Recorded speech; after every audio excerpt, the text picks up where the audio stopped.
किसी भी शेयर का 10 दिनों का औसत वॉल्यूम 1 लाख से कम नहीं होगा। एक एक्सचेंज पर लिस्ट होने पर 10 दिनों का औसत वॉल्यूम 50,000 होगा। शॉर्ट करने की सलाह केवल एफएनओ के शेयरों पर ही दी जाएगी। सर्किट पर बंद हुआ शेयर टीम में शामिल नहीं होगा। 10 रुपए से कम के शेयर पर सलाह नहीं दी जाएगी। फ्री हिट सेगमेंट में एक शेयर ऐसा होगा जिसमें कम से कम नियम लागू होंगे। ध्यान रखें, बिना स्टॉप लॉस लगाए किसी भी शेयर में ट्रेड मत कीजिए। गुड मॉर्निंग, स्टॉक 2020 में आप सबका स्वागत है। मैं हूं आशीष वर्मा और ये मैच मेरे साथ खेलेंगे नीरज वाजपेयी। नीरज जी हाय, गुड मॉर्निंग। Good morning. सबसे पहले देख लेते हैं हफ्ते का पहला जो कारोबारी सत्र है, किस तरह की पिच पे आज का ये 2020 का मैच होगा। अमेरिकन मार्केट्स लाल निशान में थोड़े से आपको नजर आएंगे। एनर्जी शेयर्स, वहां पे रिजल्ट्स जो आए थे वो कमजोर थे, उसका इंपैक्ट डाउ पे देखने को मिला। हालांकि जो एम्प्लॉयमेंट कॉस्ट इंडेक्स का आंकड़ा आना था वो कमजोर है, 0.2% के आसपास। 0.6% की एक्सपेक्टेशन थी बाजार को, यानी कि लेबर मार्केट में अभी भी इंप्रूवमेंट नहीं है, तो एक पॉजिटिव सिग्नल हो सकता है शायद इमर्जिंग मार्केट्स के लिहाज से एटलीस्ट। लेकिन अमेरिकन मार्केट दबाव है। यूरोपियन मार्केट्स में आधे % के आसपास का उछाल था। नतीजे स्ट्रांग थे कई सारी कंपनीज के, इसीलिए वहां पे हरकत देखने को मिली। अच्छा, इंटरेस्टिंग ध्यान रखें, आज से ग्रीस का जो स्टॉक मार्केट पिछले 5 हफ्तों से बंद था, आज उसकी दोपहर में शुरुआत होगी, तो सबकी नजर उस पर होगी किस तरह की ओपनिंग होती है। इंटरेस्टिंग होगा। एशिया आपकी स्क्रीन पर आता हुआ मिक्स ट्रेड है और एग्जीक्यूटिव भी दर्शा रहा है कि हम शायद 12 अंक के आसपास की मजबूती के साथ शुरुआत करें। मेरा जैसे में रणनीति क्या होगी? रणनीति ज्यादातर खरीदारी की रहेगी। बहुत बदलाव नहीं रणनीति पिछले हफ्ते से रहेगी। कुछ सिलेक्टेड पॉकेट में शॉर्ट करिए, बाकी खरीदारी। और जिस तरह के मोमेंटम बनते हुए दिखा है फ्राइडे को, उससे कॉन्फिडेंस और बढ़ता हुआ दिख रहा है। कल पॉलिसी रेट भी है, तो हालांकि बहुत ज्यादा उम्मीद नहीं है कि कुछ होगा, लेकिन ऐसा लगता है शायद कट हो जाए। तो खैर, ये सारी चीजें देखते हुए सेक्टर्स पर भी लगता है कि जो मोमेंटम बना हुआ है, बाई साइड में ज्यादा ट्रेड की अपॉर्चुनिटी बनती है और स्टॉक स्पेसिफिक अप्रोच आज भी रहेगा। बिल्कुल ऐसे ही। शुरुआत कहां से? शुरुआत एल&टी के साथ करेंगे। जैसा कि हमने कहा कि सिलेक्टेड पॉकेट में शॉर्ट करिए। कमजोर नतीजे दिए इन्होंने फ्राइडे मार्केट क्लोजिंग के बाद, और वो काफी कमजोर हैं। हर फ्रंट में है। प्रॉफिट जो है गिर गया 33-37%। मार्जिन में 2% की कमी आई है। ऑर्डर बुक बहुत अच्छी नहीं दिख रही है इस क्वार्टर की। तो सेक्टर को ऐसा लगता है कि कैपिटल गुड्स में और बड़ी इंफ्रा में इसके लिए खासतौर पर भी वो संकेत नहीं दिख रहे हैं। तो इसमें एक थोड़ा सा गिरावट देखने को मिल सकती है। अगर तगड़ा गैप डाउन होता है तो फिर आप इसको अवॉइड भी कर सकते हैं, क्योंकि स्टॉक रिकवर कर सकता है बहुत नीचे से। लेकिन अगर नॉर्मल खुलता तो डेफिनेटली इसमें शॉर्ट देखने को मिलेंगे। 1740 का टारगेट लेते हुए एल&टी में बिकवाली करके चले। 1810 पे स्टॉप लॉस रखें। आईसीआईसीआई बैंक, और ये एक सेक्टर्स को लगता है कि बिल्कुल अलग आपको रुख दिखाएगा। नतीजे जो उन्होंने पेश किए वो बेहद शानदार थे। पूरे बाजार को उम्मीद थी कि आईसीआईसीआई बैंक की तरफ से वीकनेस आएगी, कोई अकाउंट निकल सकता है, बड़ा एनपी आ सकता है, लेकिन ऐसा कुछ भी नहीं आया और नतीजे बेहतरीन थे। बाजार उम्मीद से कहीं बेहतर थे।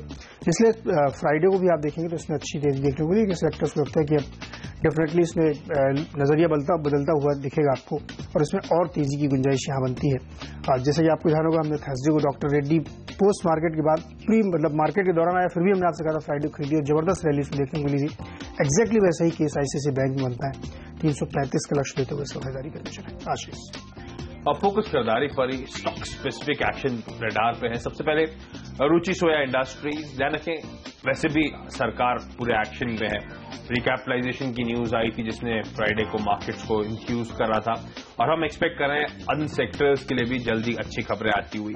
Interestingly food minister Ramvilas Paswan ने, मैं पढ़ रहा था कि फाइनेंस मिनिस्टर अरुण जेटली को लिखा है रिफाइंड ऑयल पे इंपोर्ट ड्यूटी बढ़ाने के लिए, ताकि जो चीप इंपोर्ट हो रहा है उसे रोका जा सके, उसे रिस्ट्रिक्ट करा जा सके और डोमेस्टिक इंडस्ट्री और फार्मर्स को प्रोटेक्ट किया जा सके। प्रधानमंत्री साहब ने आपको कहा था शुगर सेक्टर की भी एक बैठक ली थी। सरकार का फोकस है तमाम सेक्टर्स को रिवाइव करने की कोशिश है, और आज शुगर सेक्टर की बैठक के बाद तो शायद एग्री स्टॉक्स वैसे भी आपको पॉजिटिव साइड में रिएक्ट करते हुए नजर आए। कहा जा रहा है जो इंपोर्ट ड्यूटी है एडिबल ऑयल्स पे, उसे 10 से बढ़ाकर 25% तक किया जा सकता है, ताकि तमाम कंपनीज को, जैसे कि आपकी एक स्क्रीन पर रुचि सोया, इन सबको फायदा मिल सके। ये कंपनीज, रुचि सोया जैसी कंपनी 2 दशकों से इस कारोबार में है, और मलेशिया और इंडोनेशिया से कहा जा रहा है जो चीप इंपोर्ट है उसका खासा नेगेटिव इंपैक्ट इस स्पेस पे पड़ा है। इस कंपनी को मैंने इससे पहले, मुझे याद है 2020 में जब लिया था, जब राइस ब्रांड ऑयल के बल्क एक्सपोर्ट को सरकार ने मंजूरी दी थी, उस कदम का भी इस कंपनी को भरपूर फायदा आने वाले तिमाही में मिलता हुआ नजर आएगा। नतीजों के लिहाज से ये कंपनी राइस ब्रांड ऑयल भी बनाती है। हम एक्सपेक्ट करें वैसे भी कंपनी स्ट्रांग नंबर्स पोस्ट करेगी। मैं याद कर रहा था, लास्ट फाइनेंशियल ईयर के नंबर्स देख रहा था, प्रॉफिट्स में 355% का जंप था इस कंपनी के। 13.5 करोड़ से बढ़कर 61 करोड़ रुपए पे इस कंपनी का प्रॉफिट पहुंचा है। न्यूट्रेला जैसा कंपनी का ब्रांड है जिसका 50% मार्केट शेयर है।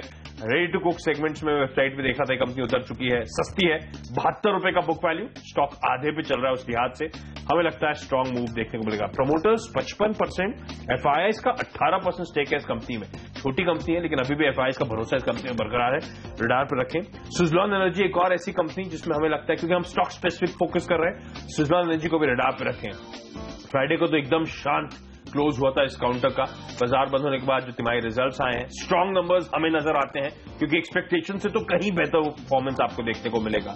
पहली तिमाही में साल दर साल कंसोलिडेटेड नंबर्स है, आय 2628 करोड़ रुपए में पहुंची है। मैं कुछ ब्रोकरेजेस का एस्टिमेट देख रहा था, 1370 करोड़ रुपए के आसपास का एस्टिमेट था, तो उससे तो कहीं बेहतर परफॉर्मेंस है। मार्जिन 11% के आसपास इस कंपनी ने क्लॉक करे हैं, तो बेहतरीन ऑपरेशनल परफॉर्मेंस है। मुनाफा इस कंपनी को 1050 करोड़ रुपए के आसपास को हुआ है। नोमुरा का एस्टिमेट था 415 करोड़ के घाटे का। सुजलॉन के नंबर्स उस लिहाज से एक्सपेक्टेशन से कहीं बेहतर है। रडार पे रखें इस कंपनी को। हमें लगता है बहुत ज्यादा रिस्क रिवॉर्ड फेवरेबल है वैसे भी इस कंपनी के लिहाज से 20, 21, 22 के लेवल्स के आसपास हमें लगता है खरीदारी करने के मौके ढूंढे। और इसी के साथ वक्त चला हम दोनों की टीम्स के डिपेंडेबल खिलाड़ी जाने का।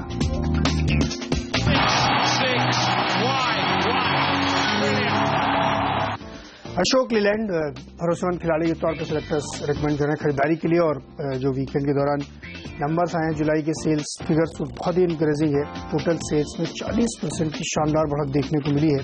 और medium and heavy commercial vehicle जो है वहां पे 53% की प्राइस देखने को मिली। ये एक बड़ा पॉजिटिव संकेत माना जाएगा, न सिर्फ अशोक लीलैंड के लिए, इंडस्ट्री के लिए बेहतर है कि कमर्शियल व्हीकल और हैवी कमर्शियल व्हीकल जो माइनिंग और इन सब में इस्तेमाल होते हैं वहां एक अच्छा अपटिक देखने को मिल रहा है। साथ ही लाइट कमर्शियल व्हीकल में भी तेजी है। तो कुल मिला के सभी सेगमेंट में अच्छी बढ़त दिखाई है सेल्स में। इस सेक्टर से लगता है कि अशोक लीलैंड आज फिर आपके रडार पर रहना चाहिए। ट्रेडिंग के लिए इससे बेहतर स्टॉक हो नहीं सकता, क्योंकि डाउन साइड बिल्कुल कम होती है और अप साइड में आपको मौका मिलता है। और बहुत ही लिक्विड काउंटर है, इसलिए बेहतरीन ट्रेडिंग 87 रुपए के लक्ष्य के साथ इसमें खरीदारी करें। और जो पोर्टफोलियो में रखना चाहते हैं लंबी अवधि के लिए, उनके लिए एक परफेक्ट केस है। आशीष, MTNL एक बार फिर से हमारे रडार पे, हमारी लंबे अवधि से हमें पसंद है ये काउंटर।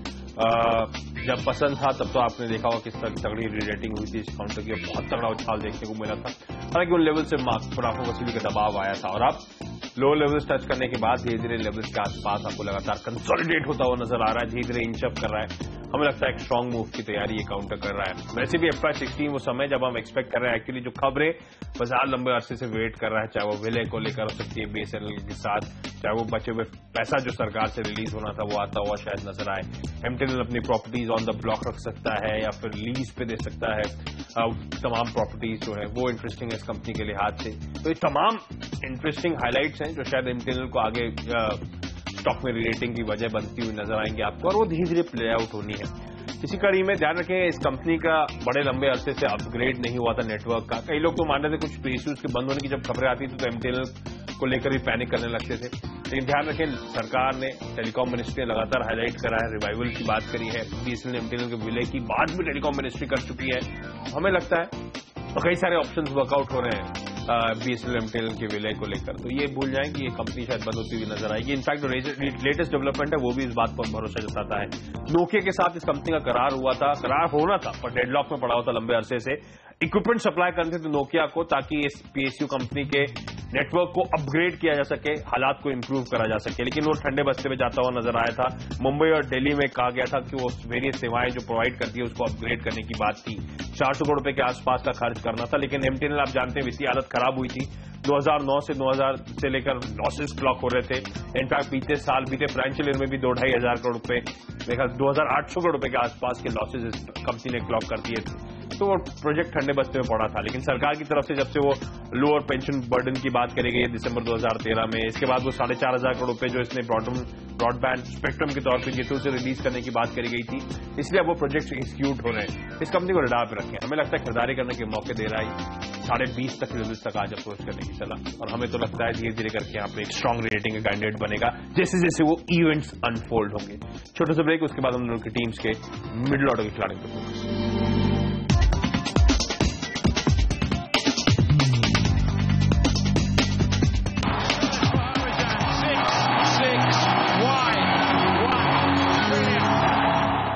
मिडिल ऑर्डर में जेबीएफ इंडस्ट्रीज पहला स्टॉक होगा और यहाँ पे खरीदारी की सलाह सेलेक्टर्स दे रहे हैं। वीकेंड में खबर ये आई कि केकेआरएस में $15 करोड़ इन्वेस्ट कर रहा है, उससे 20% स्टेक लेगा। बाकी जो सिंगापुर की सब्सिडरी है उसमें लेगा। सेलेक्टर्स लगता है कि एक अच्छा मूव है। फ्लैट स्टॉक बंद हुआ था तो एक खुशहाल इसमें देखने को मिल सकती है। 315 के लक्ष्य के साथ खरीदारी करें। Saint Gobain auto ancillary है, ग्लास बनाने वाली कंपनी, और यहाँ पे नजर रखिए वीकेंड के दौरान नतीजे आए, बहुत ही बढ़िया नतीजे थे। मुनाफा 1 करोड़ से बढ़ के 2.5 करोड़ से ज्यादा हो गया है और रेवेन्यू जो है 22% की उछाल देखने को मिली है। तो ऐसी तमाम ऑटो एंड सैलरी कंपनी जहाँ पे बढ़िया रिजल्ट आ रहा है वहां पे खरीदारी का मौका है। 57 के लक्ष्य के साथ खरीदारी करें। V2 रिटेल में भी बहुत ही बढ़िया रिजल्ट दिए इन्होंने। पैट 1.5 करोड़ से बढ़ के 5 करोड़ के आसपास पहुंच गया है और रेवेन्यू में भी करीब 7% से ज्यादा की बात देखने को मिली। सेक्टर्स लगता है यहाँ पे भी एक मौका है। 80 का लक्ष्य होगा, खरीदारी करके चले। स्टॉक स्पेसिफिक ही रखना चाहेंगे हम। हिंदुस्तान ऑयल एक्सप्लोरेशन यानी कि HOEC, इस कंपनी में हमारे एक्सपर्ट्स मानते खरीदारी करें। ये पूरा पैक हमें लगता है आगे चलते हुए बड़ा तगड़ा रेटिंग या फिर फोकस में रह सकता है बाजार के। ध्यान रखें आज अबान ऑफशोर अपने तिमाही रिजल्ट घोषित करने वाला है। एक पॉजिटिव सरप्राइज कई सारे बाजार के लोग एक्सपेक्ट कर रहे हैं। अगर ऐसा होता है तो वैसे भी ऑफशोर कंपनीज में एक अच्छा मोमेंटम आपको देखने को मिल सकता है। इस कंपनी में largest housing finance company HDFC का ऑलमोस्ट 11.25% का स्टेक है। GIC 1.25% से ज्यादा का स्टेक ओन करती है। आपको याद होगा बाजार के बड़े दिग्गजों के फेवरेट स्टॉक भी रह चुका है ये कंपनी, तो वो क्वालिटी ऑफ मैनेजमेंट को लेकर कोई शक शुमार नहीं है इस कंपनी के। सरकार कहा जा रहा है जिस तरह से कच्चे तेल का तगड़ा इंपोर्ट होता है, इस सेक्टर को इंकरेज करना चाहती है ताकि जो PSU बैंक्स के रिकैपिटलाइजेशन की बात सामने आई थी, सरकार कोशिश कर रही है कि incentive package oil and gas exploration activities को हिंदुस्तान में दिया जा सके। लॉन्ग टर्म पॉलिसी एक्सप्लोरेशन की शायद जल्द लाइट ऑफ द डे देखेगी, यानी कि जल्द हकीकत बनती हुई नजर आएगी और इसका मतलब होगा सीरियस मनी इस पूरे स्पेस में एंटर करेगा। तो HOEC जैसी कंपनीज बेनिफिट करेगी, रडार पे रखें। ये कंपनी ऑयल एक्सप्लोरेशन के काम में है। मैं पढ़ रहा था 10 पेट्रोलियम ब्लॉक्स हैं इसके असम और नॉर्थ ईस्ट में। इनफैक्ट असम और गुजरात में 2 ब्लॉक्स गैस के हैं इस कंपनी के, और मोदी सरकार का फोकस नॉर्थ ईस्ट को खासतौर पर डेवलप करने का भी है। तो HOEC वहां पे कार्यरत है। ये कंपनी एक्सपेक्टेड है कि अपना गैस प्रोडक्शन जल्द इंक्रीज करती हुई नजर आएगी। और एक MNC कंपनी है, जी हाँ, इटालियन पेट्रोलियम एक्सप्लोरेशन और प्रोडक्शन कंपनी ENI, वो इस कंपनी में 47% स्टेक ओन करती है। इनफैक्ट पिछले 1-2 साल से बड़ा स्ट्रॉन्ग बज है कि ENI एग्जिट करना चाहती है। कुछ बात चली थी अमेरिकन जायंट के साथ कि ENI का वो स्टेक एक्वायर कर लेंगे, उसके बाद वो बस कंफर्म नहीं हुई, मैनेजमेंट ने डिनाई करा, लेकिन वो लगातार खबरें हैं कि इटालियन मेजर एग्जिट करना चाहती है। तो वो एक एडेड एडवांटेज हो सकता है। हालांकि वो जब होगा तब रेटिंग होगी, उस पर हम फोकस इस समय नहीं कर रहे हैं, लेकिन हम तमाम जो पॉजिटिव गिना रहे हैं, हमें लगता है जो एक्सप्लोरेशन पॉलिसी आ सकती है, इस स्पेस में सीरियस मनी आता हुआ नजर आएगा। इस कंपनी का बिजनेस अट्रैक्टिव नजर आता है। वन ऑफशोर के नंबर शायद अच्छे आते हुए नजर आए। डाप रखें, आज स्ट्रॉन्ग मूव शायद काउंटर डिलीवर कर सकता है। Intellect Design Arena product company Polaris से जो अलग हुई थी, ये कंपनी बड़ा इंटरेस्ट अट्रैक्ट अभी भी कर रही है। और दान है प्रोडक्ट कंपनी वैसे भी एक नीश प्ले है इक्विटी मार्केट्स में। हमें लगता है स्ट्रॉन्ग रेटिंग का कैंडिडेट अभी भी बना हुआ है ये काउंटर। रिलायंस म्यूचुअल फंड का ऑलरेडी 7.87% स्टेक था इस कंपनी में। 2,10,000 शेयर एडिशनल एक्वायर कर लिए हैं और अब 8.08% पे अपना स्टेक ले जा चुके हैं, यानी कि इन लेवल्स पे भी दिग्गज अपना स्टेक लगातार बढ़ाने की कोशिश कर रहे हैं। लाइकवाइज एक सिमिलर स्टोरी है एमटेक ऑटो। एक तो ऑटो एंसरी हम लगातार अपने रडार पे रखे हुए हैं। हमें लगता है एक प्रॉक्सी बेट है ऑटो एंसरी, जिसको आप अभी भी रडार पर रखना चाहिए। रीसेंट हाई से एक स्ट्रॉन्ग करेक्शन काउंटर दिखा चुका है। इन लेवल्स पे क्रेडिट स्विस ने ध्यान रखें almost 17 lakh, to be precise 16,90,000 share इस कंपनी के फ्राइडे को एक्वायर करें। 170 रुपए पे एक्विजिशन हुआ है। स्क्रीन पर आपके सामने स्टॉक उन लेवल से नीचे इस समय कामकाज कर रहा है। एमटेक ऑटो में खरीदारी करने की सलाह, स्ट्रॉन्ग मूव शायद इस काउंटर में आज एक्सपेक्ट कर सकते हैं। और इसी के साथ वक्त हम दोनों की टीम्स के फ्री हिट खिलाड़ी जानने का। AIA इंजीनियरिंग, एक और इंजीनियरिंग और कैपिटल गुड्स कंपनी है। सेलेक्टर्स को लगता है यहाँ पे खरीदारी करनी चाहिए। तमाम अगर आप देखें तो कैपिटल गुड्स में बहुत एनकरेजिंग रिजल्ट्स नहीं आ रहे, लेकिन इसने बहुत ही बढ़िया रिजल्ट पेश किए वीकेंड के दौरान। मुनाफे में 8% की बढ़त देखने को मिली, जहाँ पे कमजोरी देखने को मिली दिग्गजों में, वहाँ इसमें 8% की बढ़त और 103 करोड़ मुनाफा क्लॉक किया है। वहीं रेवेन्यू में 23% की बढ़त देखने को मिली और ये 527 करोड़ से रहा। क्वार्टर आफ्टर क्वार्टर देखिए ING के रिजल्ट आपको हमेशा दिखेंगे कि इस कंपनी ने परफॉर्म करके दिखाया। तो सेक्टर्स लगता है कि पूरे सीजन में आप देखिए स्टॉक स्पेसिफिक अप्रोच है, जहां रिजल्ट खराब है वहां पिटाई हो रही है, जहां रिजल्ट अच्छे जबरदस्त रिवार्ड है। तो हमें लगता है कि आज AIA इंजीनियरिंग रडार पे होना चाहिए, क्योंकि अपने इस पूरे सेगमेंट में कैपिटल गुड्स और इंजीनियरिंग में बेहतरीन रिजल्ट बहुत रेयर देखने को मिले। उनमें से AIA अगर ऐसा देने में सक्सेसफुल हुई है तो यहाँ पे खुशहाल देखने को मिलेगी। 1025-1030 के लक्ष्य के साथ AIA इंजीनियरिंग में खरीदारी करें। 985 का स्टॉप लॉस रखें। आशीष, एक और स्टॉक स्पेसिफिक एक्शन फोकस है PTC इंडिया फाइनेंशियल सर्विसेज, या जिसे आप PFS के नाम से भी जानते हैं। इस कंपनी को अपने रडार पे रखें। ये कंपनी अपने पेरेंट से, जो कि PTC इंडिया है, कहीं बड़ी हो चुकी है, पूरी तरह से बाजार के रडार पे। इस स्टॉक ने अच्छा करेक्शन दिखा चुका है। मेरे ख्याल से 73 के आसपास के रीसेंट हाईज थे। अभी भी वो स्टॉक यहां से 40 से 45% आपको नीचे कामकाज करता हुआ नजर आएगा। एक लीडिंग इंफ्रास्ट्रक्चर फाइनेंस कंपनी है और ये कंपनी के बिजनेस मॉडल में एक सबसे इंटरेस्टिंग होता है पावर प्रोजेक्ट्स में जो इन्वेस्टमेंट्स करती है, उसके बाद उस प्रोजेक्ट के इन्वेस्टमेंट्स को बनाने की कोशिश होती है। इस कंपनी ने भी अपना जो इंड भारत एनर्जी है उसमें करीब मेरे ख्याल से 100 करोड़ रुपए के आसपास, 105 करोड़ रुपए के आसपास का निवेश करा था, इन्वेस्टमेंट करा था। खबरें हैं कि इस कंपनी ने उस स्टेक को बेच दिया है, 312 करोड़ रुपए के आसपास उस स्टेक को बेचा है। तो मल्टीपल रिटर्न्स हमेशा की तरह PTC इंडिया फाइनेंशियल उस प्रोजेक्ट से कमाती हुई नजर आई है। आसान शब्दों में इसका मतलब हुआ इस कंपनी जो पैसा है ग्रोथ के लिए हेडरूम क्रिएट होता है, फर्दर लेंडिंग एक्टिविटीज ये कंपनी कर पाएगी और ऐसे प्रोजेक्ट से जो मुनाफा बनाती है ऑब्वियसली उसका स्क्रीन पे आपको इंपैक्ट देखने को मिलेगा। इंटरेस्टिंगली इस कंपनी का फोकस और थ्रस्ट एरिया, जब लास्ट टाइम हमारी इस कंपनी के मैनेजमेंट से बातचीत भी हुई थी तब उन्होंने स्पेसिफिकली हाईलाइट करा था कि रिन्यूएबल स्पेस में अब वो जाना उतरना चाहेंगे और जिस तरह से सरकार ने कमिटमेंट कहा है, इनहांस सपोर्ट देने की बात करी है स्पेस को, बड़ा लुक्रेटिव हो सकता है इस स्पेस में उतरना इस कंपनी के लिए। और स्पेस में ऑलरेडी है एग्रेसिव प्लान्स हैं इस कंपनी के अब उस स्पेस में फंडिंग करने के। रडार पर रखिए इस कंपनी को, हमें लगता है यहां से भी स्ट्रॉन्ग मूव्स ये कंपनी अपसाइड में डिलीवर कर सकती है। बेहतरीन business model, strong performance company deliver कर रहा है। एक एबरेशन के तौर पर बीते क्वार्टर के नंबर्स है जिसके बाद स्टॉक में करेक्शन आया था, हमें लगता है वापस स्ट्रॉन्ग रिवाइवल काउंटर स्क्रीन पर आपको दिखाता हुआ नजर आए। आज के लिए लेवल्स आपकी स्क्रीन पर, छोटा सा ब्रेक, उसके बाद हम दोनों की टीम्स के आखिरी के 3 खिलाड़ियों पर फोकस।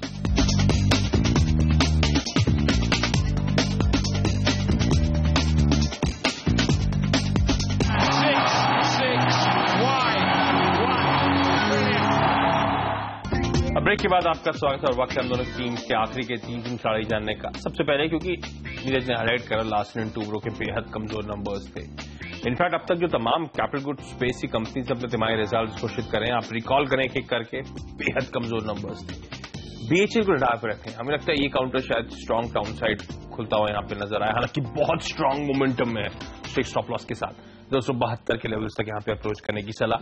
अपोलो टायर्स, हालांकि auto ancillary as a space को लेकर हम बुलिश हैं। अपोलो टायर्स में बेहद स्ट्रॉन्ग मोमेंटम के बाद जिस तरह की पोजीशंस बिल्डअप हो रही है वो इंडिकेट करें कि शायद इन लेवल्स के आसपास अब मुनाफा वसूली का प्रेशर हावी हो सकता है इस काउंटर में। हमें लगता है बिकवाली करने के मौके ढूंढे जा सकते हैं। आज के लिए लेवल्स जो आपकी स्क्रीन पर नजर आ रहे हैं। हीरो मोटोकॉर्प, ध्यान रखें कंपनी अपने तिमाही रिजल्ट्स आज घोषित करने वाली है, तो हमें लगता है शुरुआत कमजोर होगी इस कंपनी के स्टॉक की। तो आप चाहें तो मुनाफा इनिशियल हाफ में ही बुक कर लें जब वो नंबर्स का वेट ना करें। हालांकि नंबर्स एक्सपेक्टेड होगा, म्यूटेड है, पर वो रिस्क, वो गैम्बल लेने की जरूरत नहीं है। हीरो मोटोकॉर्प के जो बिक्री के आंकड़े आए हैं बेहद कमजोर है। 5 लाख प्लस के रन रेट की जब हम बात करते थे तब पूरी तरह से फिजल आउट हो चुका है। 5,30,000 पिछले साल इसी मंथ में इस कंपनी ने गाड़ियां बेची थी, 4,70,000 बेच रहे हैं, 8% के आसपास की कमजोरी है।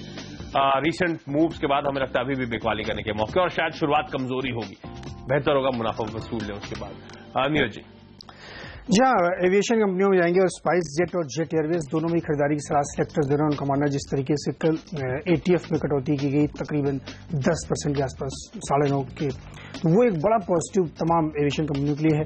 स्पाइस जेट ने तो बहुत बेहतरीन नतीजे भी दिए हैं, लोड फैक्टर 93% तक पहुंच चुका है।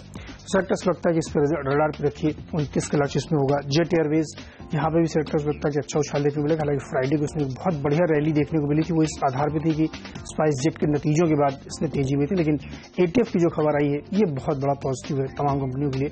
415 के लक्ष्य के साथ इसमें भी खरीदारी करें। और अंत में मारुति, जैसे भी आशीष ने बताया कि नंबर्स के आधार पर आप ट्रैक करें, और मारुति की देखिए बहुत ही जबरदस्त है, 20% इनकी सेल्स बढ़ती हुई दिखी हुई है जुलाई में, तो वो एक बड़ा पॉजिटिव है। सबसे इंटरेस्टिंग ये है कि जो डोमेस्टिक मार्केट की चिंता की जा रही है, सबसे ज्यादा बढ़त वहीं देखने में डोमेस्टिक सेल्स 22% बढ़ी है और एक्सपोर्ट में मामूली 2% की केवल ग्रोथ है। तो डोमेस्टिक मार्केट से बहुत स्ट्रांग डिमांड मारुति के लिए है। नए नए प्रोडक्ट्स जो नए नए मॉडल लॉन्च कर रहे हैं उसका मार्केट बनता हुआ दिख रहा है। तो 4400 के लक्ष्य के साथ इसमें खरीदारी करके चले, 4310 पे स्टॉप लॉस रखें। और इसी के साथ आशीष और मुझे इजाजत दीजिए, लेकिन आप कहीं मत जाइए क्योंकि ब्रेक के बाद तुरंत लेके आएंगे मार्केट काउंटडाउन और CNBC बाजार पे होगा मॉर्निंग टिकर।